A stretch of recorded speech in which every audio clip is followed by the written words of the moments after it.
Hi, Jason Dixon with Newberger and Company for your Training Tip Tuesday.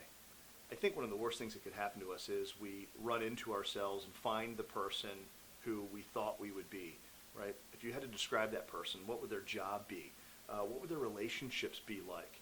How much money would they have? All of the things that you thought you could have or would have or should have, but you don't. If you really examine that and you strip all of those things away, it's still the same person. It's you. There's only one difference between you and that person that you thought you would be by now. And it's really our belief systems. It's really the things that we say to ourselves and how we program ourselves. So think about an area in your life, whether it's professionally, personally, maybe it's relationships, or it's something with your job, or it's something with your sales process. You're not making the money you thought you would make, or whatever it might be, or as you reflect back on 19, you're not in the spot where you thought you'd be. Really examine that area in your life where you're not having wild success, and think about the way you talk to yourself when you are examining that particular section of your life.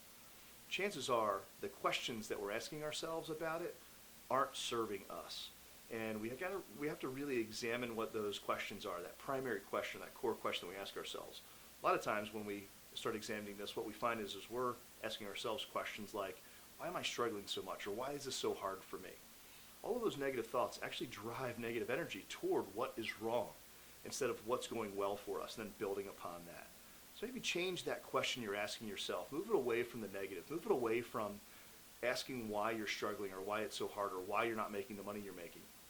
And change the question to something that's more positive, like how can I appreciate this more? How can I find more enjoyment in this thing? And how do I improve the situation I'm in?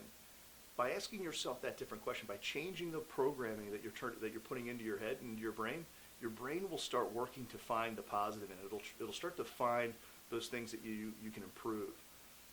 There's a really great process to walk through that allows you to do this. We call it our belief wheel. So imagine for a second that there's a wheel in front of me, and at the top of that wheel it's a belief, and you can put any belief into that belief wheel.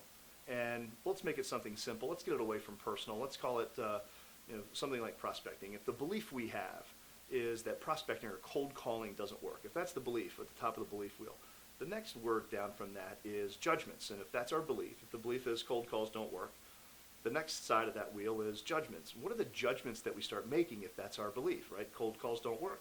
The judgments that we make are people don't pick up the phone, nobody answers the phone these days, everybody's screening calls, I'll leave voicemails, nobody listens to them. Those are the judgments that we make about that belief.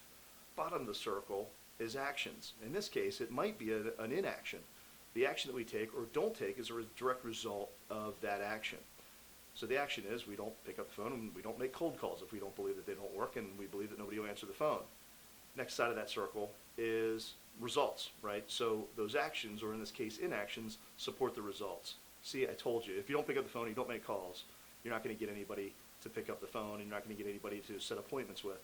So your actions support those results, and the results are cold calls don't work, which ultimately supports the belief.